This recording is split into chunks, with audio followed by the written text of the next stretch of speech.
बिस्मिल्लाहिर्रहमानिर्रहीम। अस्सलाम वालेकुम नाज़रीन, आप लोग देख रहे हैं पाक स्टडी माय यूट्यूब चैनल और मैं हूं आप लोगों के साथ हसनैन। आज हम लोगों ने ई कैड मैथ्स का सेकंड पार्ट करना है। पहला पार्ट हमने कर लिया है जिसका लिंक आपको ऊपर मिल जाएगा, आप उस पर क्लिक कर इस वीडियो को देख सकते हैं पार्ट 1 की। स्टार्ट करते हैं जी हमारा पहला पार्ट MCQs नंबर 1, जिसमें लिखा हुआ है जी if x, y belongs to r for real number then x plus y iota, ये उसकी फॉर्म बता दी है। इस प्योरली इमेजिनरी कह रहे हैं कि ये फॉर्म प्योरली इमेजिनरी कब होगी, अगर हमारे पास ये चार ऑप्शंस हैं। चार ऑप्शंस देख लेते हैं। x is not equal to zero, y equal to zero है, यहाँ पे x ज़ीरो है, y not equal to zero है, या x ज़ीरो है, वाई इक्वल टू ज़ीरो है, x not equal to zero और y is not equal to zero. आप लोगों ने a प्लस बी आयोटा, ये कम्प्लेक्स फॉर्म है, ये कम्प्लेक्स फॉर्म है। अब यहाँ पर ये जो a है, a जो है ये रियल पार्ट होता है, यहाँ से ये जो b है ये आपके पास इमेजिनरी पार्ट होता है। a रियल पार्ट होगा और b क्या होगा जी, इमेजिनरी पार्ट होगा। इस इक्वेशन के मुताबिक x प्लस आयोटा y, यानी यहाँ पर x जो है वो रियल पार्ट है, y जो है वो कौन सा है जी, इमेजिनरी पार्ट है। हमें क्या चाहिए जी, प्योरली इमेजिनरी, यानी कि उसमें सिर्फ सारा का सारा क्या होना चाहिए, इमेजिनरी। तो रियल पार्ट इसमें क्या होना चाहिए, ज़ीरो, यानी x इक्वल टू ज़ीरो होना चाहिए और y is not equal to zero. ये केस होगा तो ये बन जाएगा प्योरली इमेजिनरी। प्योरली क्या बन जाएगा, इमेजिनरी बन जाएगा। इन केस अगर आपके पास हमें कहा जाए कि इसमें प्योरली रियल पार्ट ढूंढें, तो इसमें आपके पास x is not equal to zero होगा और y इज़ इक्वल टू क्या हो जाएगा, ज़ीरो। तो ये प्योरली रियल पार्ट बन जाएगा। तो इसकी ऑप्शन क्या बन गई, x इक्वल टू ज़ीरो और y is not equal to zero. ये आपके पास आ गया जी इसका आंसर। नेक्स्ट MCQs देखते हैं। If a minus B subset of चार options phi B A union B और a सबसेट है a इंटरसेक्शन b। कह रहा है a माइनस बी सबसेट किसका होगा इन चार ऑप्शंस में, अगर आपके पास शर्त जो है वो ये है b subset is equal to a। सबसे पहले तो आपको पता होना चाहिए सबसेट होता क्या। अगर कहा जाए a और b दो ऐसे सेट हैं, कोई भी सेट हो सकते हैं, अगर a के तमाम अरकान b में मौजूद हैं तो a is subset of b हो जाएगा। अगर कहा जाए b के तमाम अरकान a में मौजूद हैं तो b जो है वो क्या बन जाएगा, a का सबसेट बन जाएगा। अब यहाँ पर बताया a माइनस बी, यानी a माइनस बी करेंगे तो आपके पास आंसर किसके एलिमेंट्स आएंगे, एलिमेंट्स ऑफ a आएंगे।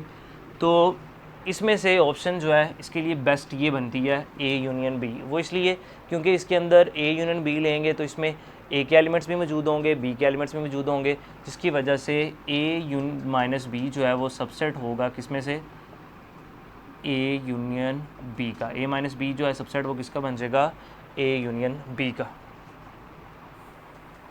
नेक्स्ट MCQs नंबर 4, लिखा हुआ x is equal to square root of two plus square root of two plus square root plus two up to infinity. ये value दी हुई है, आपसे कहा गया कि आप x की वैल्यू फाइंड करें। स्टार्ट करते हैं हम, इस इक्वेशन को लिख लें, two plus root of two up to infinity. Square ले लें जी, यहाँ पर स्क्वायर, इस कंप्लीट का स्क्वायर, इन्फिनिटी। पहले वाला कट गया जी, एक्स स्क्वायर आपके पास रह गया टू प्लस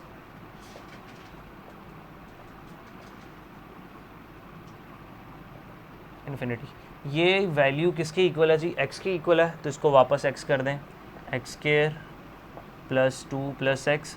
इक्वेशन बन गई X square is equal to plus X. इसको अरेंजमेंट करेंगे इसकी, तो X square minus X minus two, ये इक्वेशन बन गई है। इसको सॉल्व कर लें जी, फैक्टराइज। इसका फैक्टराइजेशन बनेगी minus two X plus X minus two equal to zero. इसमें से कॉमन ले लें तो कॉमन आएगा एक्स माइनस टू, यहाँ से आ गया जी one, x minus two equal to zero. एक बन गई एक्स प्लस वन और एक होगी जी एक्स माइनस टू। एक्स का आंसर आ गया जी माइनस वन और एक्स का आंसर आ गया जी टू। तो इस वैल्यू नेगेटिव वैल्यू को इग्नोर कर देंगे और आपके पास एक्स का निकल आया जी answer x equal to two. तो एक्स का आंसर कितना हो जाएगा जी, दो। MCQ नंबर 4, लिखा हुआ है 1 1 1 A B C B plus C A plus C A plus B. इस डिटर्मिनेंट को सॉल्व करना है। इसमें कॉलम 1 कॉलम 2 प्लस कॉलम 3 को ना सम कर लें। सम करेंगे 1 1, ये हो जाएगा ए plus B plus C, A plus B plus C then A plus B plus C, B plus C, A plus सी और ए प्लस बी। डन जी, यहाँ तक हमने इसको सम अप कर लिया। अब यहाँ से सेम है, इसको बाहर निकाल लें, ए प्लस बी प्लस सी को बाहर निकालेंगे, 1 1 1, यहाँ पर भी 1 1 1 रह गया, B plus C, A plus सी और ए प्लस बी, ये रह गया। अब यहाँ देख सकते हैं आपके पास कॉलम 1 और कॉलम 2 दोनों सेम है, और डिटर्मिनेंट के रूल्स के मुताबिक अगर दो कॉलम्स या दो रोज सेम हो जाए तो डिटर्मिनेंट का आंसर 0 हो जाता है।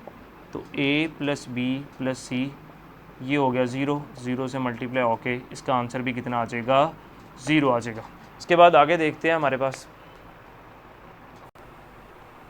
MCQs नंबर 5 हमारे पास है जी, x square plus 1 over x cube plus 1 is equal to a over x plus 1 b x plus c over x square minus x plus 1। आपने यहाँ से b की वैल्यू फाइंड करनी है, 4 ऑप्शंस आपको प्रोवाइड कर दी गई हैं। ये जो है ना, इसको ओपन करके इसका सोल्यूशन जो है एक्स क्यू प्लस 1 का फार्मूला है एक्स प्लस 1 ए स्क्र यानी X square minus A B plus 1 का स्क्वायर। इस फार्मूले के मुताबिक इन्होंने ओपन कर दिया हुआ है। अब यहीं पे ये फार्मूला लिख लें, x plus 1 x square minus x plus 1 a over x plus 1 linear factor, last part में मैंने इसके बारे में पूरा बताया था, b x plus c over x square minus x plus 1। जहाँ जो इसके नीचे लिखा हुआ है पूरी इक्वेशन को उससे मल्टीप्लाई करेंगे तो यहाँ से ये ख़त्म, a over x square minus x plus 1 आ गया, यहाँ से बी एक्स प्लस सी बच गया और इसके साथ मल्टीप्लाई हो जाएगा एक्स प्लस 1। लीनियर फैक्टर को इक्वल टू 0 रखें, एक्स का आंसर आ गया जी -1, -1 उठाएं इस इक्वेशन में एक्स की जगह पुट कर दें, -1 का स्क्वायर माइनस इंटू -1 प्लस 1, ये 0 हो जाएगा क्योंकि इसमें -1 और प्लस 1 पुट करेंगे तो वैल्यू पूरी 0 और 0 इससे मल्टीप्लाई होगा तो 0 कर दिया। ये आ गया 1 प्लस 1 ए 1 का स्क्वायर प्लस 1 2 ओवर 3, ए का आंसर होगा चुका है जी 2 over 3।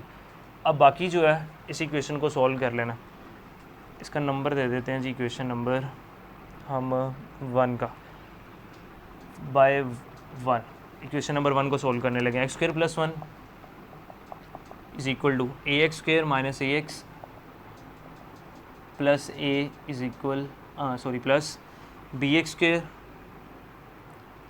Plus B x plus C X plus C. Compare कर लें एक्स स्क्वायर के कोफिशिएंट, एक्स स्क्वायर के कोफिशिएंट कंपेयर करने लगे जी। यहाँ एक्स स्क्वायर के साथ 1 लिखा हुआ है तो आप लिख लें इक्वल के इधर 1, यहाँ ए भी लिखा हुआ है और यहाँ बी भी लिखा हुआ है।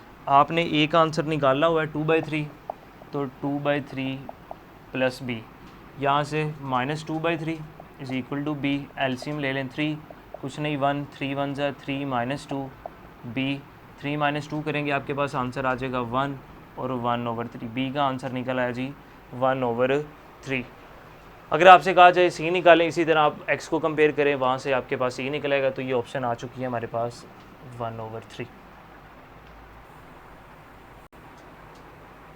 MCQs नंबर 6 लिखा हुआ है, if A is the first term, A is the first term यानी A1 is equal to A and D is the common difference of an AP। Arithmetic progression का कॉमन डिफरेंस जो उसने बता दिया वो क्या हमारे पास जी डी है, उसकी जो फर्स्ट टर्म है वो हमारे पास ये है। कह रहा है then it's 2m + 1 term is, आपके पास nth वैल्यू समझ लें इसको 2m प्लस, आपने इसके लिहाज से वैल्यू फाइंड करनी है जो कि क्या है 2m + 1। हमारे पास इसका फार्मूला क्या होता है जी, A1 + n-1 × d, ये फार्मूला है।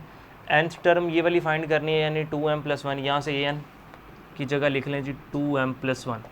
A1 की वैल्यू हमें हमारे पास ये a है तो a लिख लें, प्लस n वैल्यू जो है वो 2m + 1 - 1 d, a 2m + 1 a plus ख़त्म यहाँ से 2m d, ये आपके पास जो टर्म है वो है जी am + 1। तो इसमें से ऑप्शंस के मुताबिक ये बन रही है हमारे पास a + 2m d। MCQs number 7 हमारे पास है जी, लिखा हुआ है इफ़ कॉमन फ्रैक्शन फॉर्म आपने इस रिकरिंग डेसिमल फॉर्म की जो है वो कॉमन फ्रैक्शन फॉर्म लिखनी है। ये जो फॉर्म है 0.21 बार, इसको लेट कर लें x के बराबर, x इज़ इक्वल 0.221 बार। इसका मतलब है जी 0.212121, यानी जिसके ऊपर बार होगा वो पॉइंट जो है वाली पॉइंट के बाद जो भी जितनी वैल्यूज़ के ऊपर बार होगा वो वैल्यूज़ क्या हो रही हैं, रिपीट हो रही हैं। अगर पॉइंट के बाद दो वैल्यूज़ हैं तो आपने मल्टीप्लाई बाय 100 कर देना, मल्टीप्लाई बाय 100 कर देना इस इक्वेशन को, ठीक। अगर पॉइंट के बाद एक वैल्यू होगी तो मल्टीप्लाई बाय 10, अगर पॉइंट के बाद तीन वैल्यूज़ हैं तो मल्टीप्लाई बाय 1000। अब यहाँ पे पॉइंट के बाद दो वैल्यूज़ हैं तो मल्टीप्लाई बाय 100, 100x मल्टीप्लाई करेंगे तो पॉइंट दो वैल्यू शिफ्ट 21 21 सो ऑन। एक इक्वेशन ये होगी, एक इक्वेशन ये होगी, इन दोनों को सब्ट्रैक्ट कर लें, 100x minus 1x 21 minus point 0.2121 so on. इनको माइनस करेंगे तो यहाँ से पॉइंट वाली वैल्यू इसमें से माइनस, तो बाकी 21, इनको माइनस कर लें तो 99x, x यहीं पे 21/99, इसकी कटिंग कर लें, एक ही टेबल पे जो कट हो रहे हैं वो 7 और 33, तो x का आंसर आ चुका है 7/33। अब वो इन ऑप्शंस में से देख लेते हैं कि इस ऑप्शन कौन सी बनती है। तो हमारे पास एग्जैक्ट जो ऑप्शन आ रही है वो ऑप्शन नंबर ए है, 7/33। MCQ नंबर 8 लिखा हुआ है जी, NPR is equal to question mark. चार ऑप्शंस दे दी गई हैं और आपसे कहा गया है कि ये बताएं ये किसके बराबर है। असल में हम लोगों ने जो पढ़ा होगा NPR वो बराबर होता है n factorial over n minus R factorial.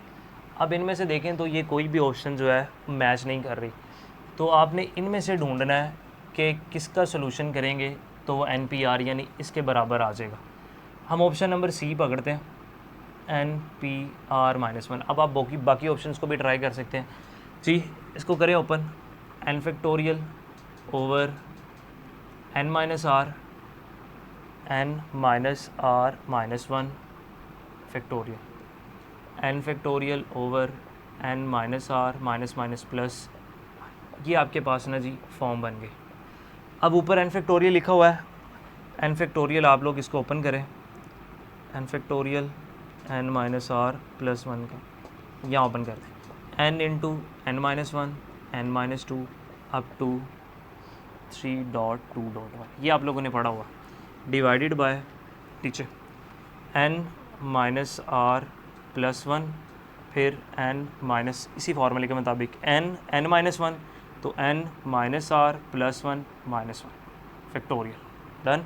इसी फार्मूले के मुताबिक इसको ओपन करके लिखा होता है, मैंने सिर्फ यहाँ तक लिख लिया, यहाँ से ये ख़त्म। अब यहाँ देखें, यहाँ लिखा हुआ है n minus R plus 1 n minus 1 n minus 2, हम यहाँ ना एक चूज़ कर सकते हैं n माइनस आर 3.2.1, इसके आगे भी एक नंबर चूज़ कर लें और इसके पीछे भी, ये जी divided by n minus R plus 1 और n माइनस आर का फैक्टोरियल।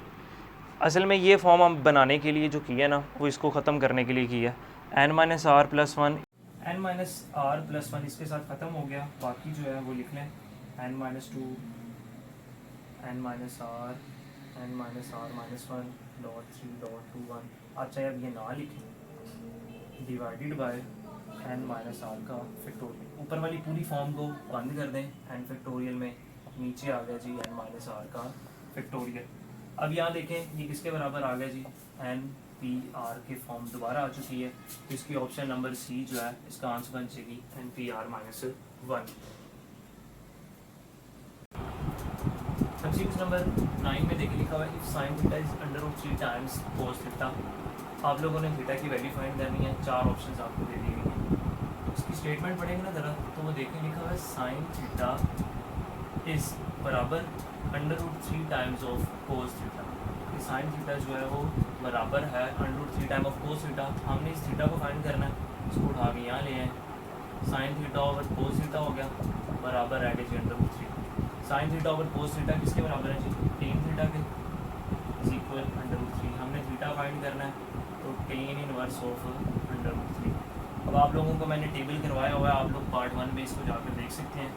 तो थीटा इज इक्वल टू आएगा जी 60 डिग्री। 60 डिग्री के ऊपर इसकी वैल्यू जो है वो √3 होती है। तो इसमें से ऑप्शन बन गई आपके पास ऑप्शन नंबर सी, जो कि कितनी लिखी हुई है 60 डिग्री। ये इसका जी आंसर हो जाएगा। आगे देखते हैं। नेक्स्ट MCQ देखिए लिखा हुआ है -1 प्लस √-3/2 इसकी whole power 4 is equal to question mark. हमने फाइंड करना है कि ये किसके बराबर है। 1 2 3 4 ऑप्शंस आपको प्रोवाइड कर देंगे। आप लोगों ने पढ़ा होगा ओमेगा की वैल्यू जो कि ये होती है। इसी तरह ओमेगा स्क्वायर की value -1 -√-3। 10th class chapter number 2 में ये टॉपिक्स है। इसमें ओमेगा और ओमेगा स्क्वायर की वैल्यूज़ आपकी फर्स्ट ईयर की चैप्टर 4 में। इसी तरह इसमें से इसकी जगह लिख लें जी ओमेगा की पावर 4। फॉर्म बन गया आपके पास ओमेगा 4। इसको ब्रेक कर लें ओमेगा 3 में और ओमेगा में। फिर आप लोगों ने पढ़ा होगा omega cube is equal to 1। ये प्रूव है 1 ओमेगा ओमेगा स्क्वायर जिनका प्रोडक्ट जो कितना आता है जी 1 आता है। ओमेगा क्यूब का आंसर कितना है जी 1। तो यहाँ आ चुका जी 1, यानी 1 मल्टीप्लाई बाय ओमेगा आंसर आ गया हमारे पास ओमेगा। वापस ओमेगा ही आ गया और ओमेगा को हमने क्या लेट किया था, इस वैल्यू को लेट किया था ओमेगा का 1 -1 प्लस √-3/2। इसकी वापस ऑप्शन आ जाएगी ऑप्शन नंबर 3। नेक्स्ट MCQ हमारे पास MCQ नंबर 11 जिसमें लिखा हुआ है the period of 3 sin 5x। आपने इसका जो है ना पीरियड फाइंड करना है। वैल्यू देखिए ज़रा एक बार 3 sin 5x। साइन कोस का जो पीरियड होता है वो होता है 2 और जो टेन होता है उसका होता है पाई।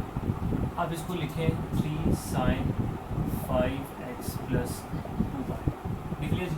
हमने फाइंड करना है इसका 3 sin 5 यहाँ से कॉमन लेना चाहिए। कॉमन लेंगे तो x वैसे 2π/5। यहाँ जो वैल्यू बचेगी ना वो आपके पास बनाएगा उसका पीरियड। क्या बचा जी 2π/5। तो इसमें ऑप्शन नंबर जी सी। अगर मैं यहाँ लिख दूँ 3 sin 2x और आपसे कहा जाए कि आप इसका फाइंड करें 3 sin 2x प्लस 2π। आपके पास एग्जैक्ट वाला जो पीरियड होगा वो आपने वो ऐड करना है यहाँ पे। 3 sin 2 कॉमन ले लें यहाँ से, x जो x के साथ लिखा होगा आपने वही कॉमन लेना प्लस 2π/2 से खत्म 3 sin 2x प्लस पाई। अब यहाँ जो बच गया वो हमारे पास बच गया पाई। इसका आंसर क्या हो जाएगा जी पीरियड हो जाएगा वो पाई। इसलिए ऑप्शन जो थी वो 2π/5। MCQ नंबर 12 देखिए लिखा हुआ है tan 45 प्लस थीटा। तो इसका हमने आंसर फाइंड करना है। असल में यहाँ पे आपने लगाना है formula tan alpha plus beta का, जो कि होता है tan alpha plus tan beta 1 minus tan alpha tan alpha plus beta बराबर। अब यहाँ पे आप वैल्यूज पुट कर लेना 45 प्लस थीटा। tan 45 यानी यहाँ से अल्फ़ा डील करेगा plus tan theta divided by 1 minus tan 45 और tan 45 की जो वैल्यू होती है वो हमारे पास 1 होती है। tan 45 is equal to 1। जहाँ जहाँ tan 45 है वहाँ 1 पुट कर दें। 1 plus tan theta divided by 1 minus 1 और tan थीटा।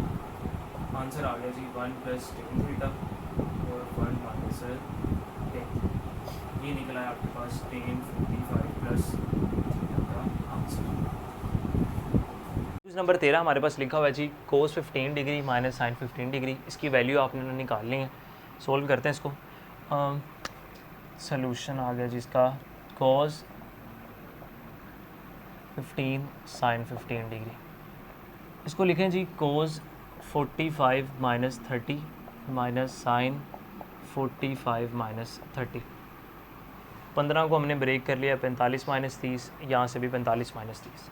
यहाँ फार्मूला लग जाएगा हमारे पास कोस अल्फ़ा माइनस बीटा का, जो कि होता है cos alpha cos beta. Alpha इसमें 45 है, बीटा जो है 30 प्लस साइन अल्फ़ा और साइन बीटा। एक value minus sine alpha minus beta का sine alpha cos beta minus cos alpha और साइन बीटा। डन। यहाँ पे वैल्यूज़ हमने फॉर्मूले जो थे वो ओपन कर लिए। अब इनकी वैल्यूज़ पुट कर लेते हैं। कोस 45 की वैल्यू 1/√2, कोस 30 की वैल्यू √3/2, फिर साइन 45 1/√2, साइन 30 की वैल्यू आ गई जी 1/2 माइनस 1/√2 कोस 30 ऑलरेडी पुट की हुई है हमने यहाँ पे √3/2, इसके साथ ही minus cos 45 1/√2 and the last one आ जाएगी आपके पास साइन 30 की, जो कि कितनी होती है 1/2। इन वैल्यूज़ को याद करने के लिए पार्ट 1 में टेबल मैंने करवाया था, आप वहाँ से देख सकते हैं। √3/2/2 प्लस 1/2/2 माइनस, यहाँ मल्टीप्लाई भी करें और माइनस भी ऑपरेट करवा दें अंदर, √3/2/2 माइनस माइनस प्लस 1/2/2। यहाँ देखें ये ख़त्म, इससे बाकी रह गया जी 1/2/2 प्लस 1/2/2।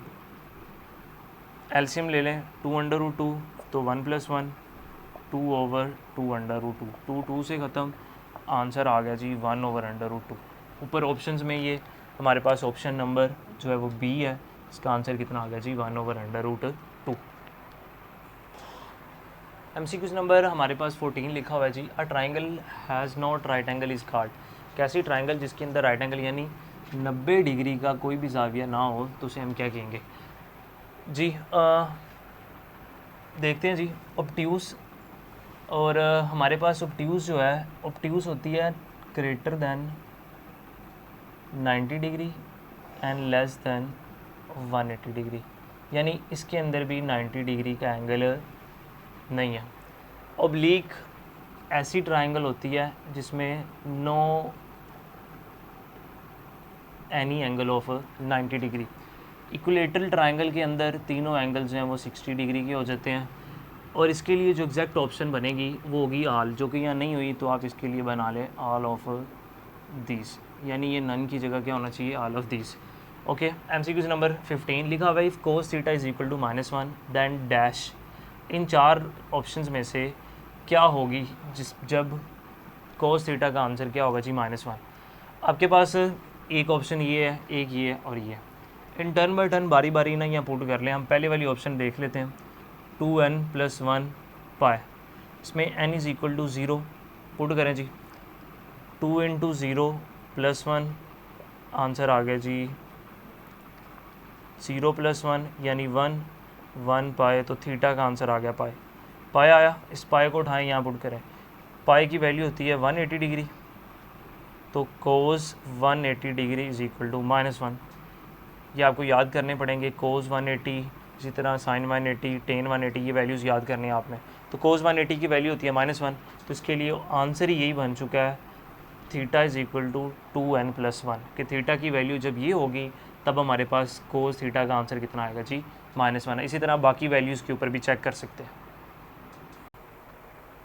नेक्स्ट MCQs लिखा हुआ है जी 16, cos 11 degree plus sine 11 degree minus cos 11 degree minus sine 11 degree. ये आपकी बुक की एग्जांपल है। एग्जांपल में इसका पूरा सोल्यूशन किया हुआ है। तो ये होता है हमारे पास tan 56 degree, tan 56 degree, tan 56 को 45 + 11 लिखेंगे, tan 45 + 11, फिर tan जो है हमें पता है साइन ओवर कोस होता है, साइन ओवर कोस 45 + 11 डिग्री जी। अब यहाँ से आगे आपने साइन अल्फ़ा + बीटा ऊपर लगा देना है और नीचे कोस अल्फ़ा + बीटा लगा देना है। इसका आंसर आपके पास आ जाएगा cos 11 degree plus sine 11 degree divided by cos 11 degree minus sine 11 degree. ये आपके पास इसका आंसर आ जाएगा। नेक्स्ट MCQ नंबर 7 लिखा हुआ, due to periodicity the trigonometric equations has infinite solutions. तो इसके इनफाइनाइट सॉल्यूशंस होते हैं, ऑप्शन नंबर बी इसका जो है वो आंसर बन जाएगा। लिखा हुआ है जी limit x approaches to 0 6 cos 6x 2 cos 2x 5 cos 5x 3 cos 3x। इसमें लिमिट पुट कर दें जी, x अप्रोचेज टू 0 है तो 6 cos 0 प्लस 2 cos 0 फिर 5 cos 0 3 cos 0 जी। cos 0 आपके पास 1, cos 0 इज इक्वल टू 1, आपके पास आंसर क्या बन गया 6 इंटू 1, 2 इंटू 1, 5 इंटू 1, 3 इंटू 1। जमा कर लें जी 8/8, 8 8 से ख़त्म, तो आपके पास आंसर कितना आएगा जी 1 आएगा। इसी कुछ नंबर 19 हमारे पास लिखा हुआ है जी the solution of dy/dx is equal to minus cosecant square x हो इज़।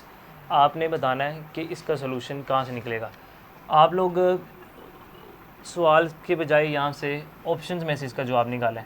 ऑप्शन नंबर सी का डेरिवेटिव निकालें जी। क्या आएगा डेरिवेटिव इसका आएगा 0, ये ऑप्शन गई। y is equal to cot x plus सी, तो कोट का डेरिवेटिव निकालेंगे जब हम, तो हमें पता है कि कोट का डेरिवेटिव होता है माइनस कोसेकेंट स्क्वायर एक्स। तो हमारे पास यहीं से इसका ऑप्शन बन गई, तो option number B is the right answer.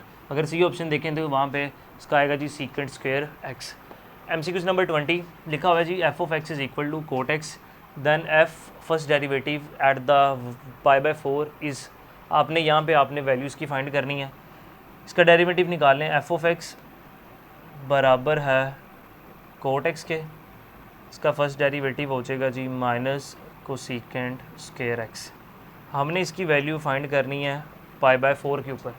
इसकी वैल्यू कहाँ पे फाइंड करनी है जी π/4 पे, तो माइनस कोसेकेंट π/4 और बाहर लिख लें जी होल, यहाँ स्क्वायर लिख लें। अब आपको पता है कि कोसेकेंट जो है वो उल्ट किसका है, साइन का उल्टा है, और साइन यानी 180/4 कर लेना, यह आएगा आपके पास 45। यानी हमने कोसेकेंट स्क्वायर 45 की वैल्यू फाइंड करनी है। इसको सॉल्व कर लें। साइन की वैल्यू, साइन 45 होता है आपके पास 1/√2, तो कोसेकेंट उसका उल्ट हो जाएगा, यानी √2 का स्क्वायर, -2 जो है इसका आंसर आ जाएगा। ऑप्शंस में से देख लेते हैं, इसका आंसर बन रहा है जी -2। MCQ नंबर 21 हमारे पास लिखा हुआ है जी integral e power secant x tan x बराबर है। तो इसको भी ऑप्शंस में से इसको सॉल्व करते हैं हम।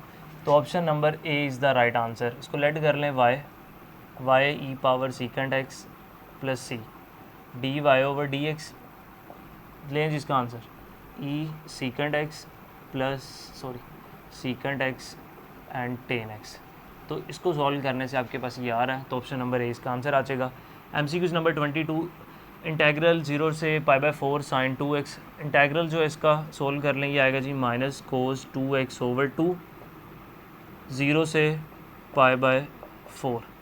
अब ये लिमिट इसमें पुट कर लेते हैं, इसको नहीं लिख के बाहर 1/2 -1/2 अंदर ये पुट कर दें, कोस 2 π/4 माइनस कोस 2 इंटू 0, पहले π/4 फिर 0। इसको सॉल्व कर लें, -1/2 ये आ गया जी कोस π/2 माइनस कोस 0, -1/2 तो कोस 90 माइनस कोस 0। कोस 90 आपके पास होता है 0 माइनस कोस 0 होगा आपके पास 1, तो माइनस माइनस प्लस 1/2। इसका आंसर आ चुका है जी आपके पास 1/2। MCQ नंबर 23 हमारे पास लिखा हुआ है the slope of line with inclination 120 degree. आपसे कह रहा है कि इस 120 डिग्री इंक्लिनेशन के साथ इसकी स्लोप फाइंड करें। स्लोप का फार्मूला होता है जी हमारे पास m tan थीटा। आप अगर देखें तो एंगल कितना है जी 120 डिग्री, यानी ये क्वाड्रेंट आ रहा है सेकंड क्वाड्रेंट में अबाउट यहाँ पे करके फर्स्ट कर लें, ये आ गया जी 120 डिग्री। अब टेन थीटा जो है वो सेकंड क्वाड्रेंट में नेगेटिव होता है, यहाँ से एंगल बनाए tan theta tan is equal to 180, ये 180 इसमें से 120 minus is equal to m यहीं पे टेन सेकंड क्वाड्रेंट में नेगेटिव टेन माइनस कर लें 60 डिग्री, तो टेन 60 की वैल्यू निकालेंगे आपके पास आएगी जी -√3, यानी इसकी स्लॉप निकलेगी m इज़ इक्वल टू -√3। इसके बाद आए जी MCQ नंबर 24 a line segment whose end points lie on a circle is called. तो ये हमारे पास आर्क आपको पता है कि एक पोर्शन होता है सरकमफेरेंस का, तो ये ऑप्शन से हो गया जी बाहर। आगे देखते हैं, सेंटर सर्कल के सेंटर को जो मिड पॉइंट है उसको सेंटर कहते हैं, कोड इसका एग्जैक्ट आंसर है। कोड एक ऐसी लाइन होगी जो कि एंड पॉइंट से होगी। अगर यही कोड सर्कल के सेंटर से गुजर जाएगी तो वो हमारे पास क्या बन जाएगा, उसका डायामीटर बन जाएगा, डायामीटर। आगे रेडियस आपको पता है कि सेंटर से लेकर उसके सरकमफेरेंस के फासले तक को हम क्या कह देते हैं, रेडियस कहते हैं। उसके बाद MCQ number 25, the length of minor axis of an ellipse. Minor axis की लेंथ जो होती है वो आपने याद करनी है, वो 2b होती है, और मेजर एक्सिस की लेंथ जो होती है वो हमारे पास होती है 2a। माइनर की आगे आपके पास 2b और मेजर की आगे 2a। 2x + 3 < 0, ये एक हमारे पास इनइक्वालिटी है।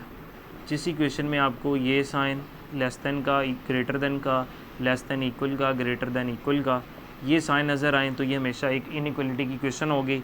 जिसमें इक्वालिटी के साइन नज़र आ जाए वो हमारे पास इक्वेशन हो जाएगी। MCQs देखते हैं आगे। लिखा हुआ था projection of -2i + 3j + 7k on 2j + k। हमने इसकी प्रोजेक्शन इसके ऊपर फाइंड करनी है। फ़र्ज़ कर लें ये a है और ये b है। अब a ऑन b प्रोजेक्शन हमने फाइंड करनी है जी, a ऑन b, a.b और नीचे b का मैग्नीट्यूड। जिसके ऊपर पड़ी होगी प्रोजेक्शन नीचे उसी का मैग्नीट्यूड लिखेंगे। आगे a वैल्यू हमारे पास जी -2i + 3j + 7k dot 2j + k divided by b की मैग्नीट्यूड लिख लें जी, 2 का स्क्वायर + 1 का स्क्वायर। मल्टीप्लाई कर लें, -2 i वहाँ पे है नहीं तो यहाँ पे आएगा 0, 3 × j यहाँ पे 2 है, यहाँ पे k की साथ 7 है और यहाँ पे k 1 है। नीचे 2 का स्क्वायर आ गया जी 4 और 1 का स्क्वायर आ चुका है जी 1। अब ये हो गया 0 + 6 + 7/5, 13/√5। तो ये निकला ही, हमने प्रोजेक्शन निकाली a ऑन b। ये थे जी आज के MCQs। हमारा पार्ट नंबर 2 कंप्लीट हो गया है। इंशाल्लाह ताला नेक्स्ट पार्ट के अंदर और इम्पोर्टेंट MCQs पास पेपर से रिलेटेड लेकर आएंगे और इसके साथ साथ आपको और इन्फॉर्मेशन भी प्रोवाइड करेंगे। तब तक के लिए हमारे चैनल को सब्सक्राइब करें और बेल आइकन को दबाएं ताकि आपको हर आने वाले वीडियो की अपडेट मिलती रहे। Thank you so much. Allah हाफ़िज़।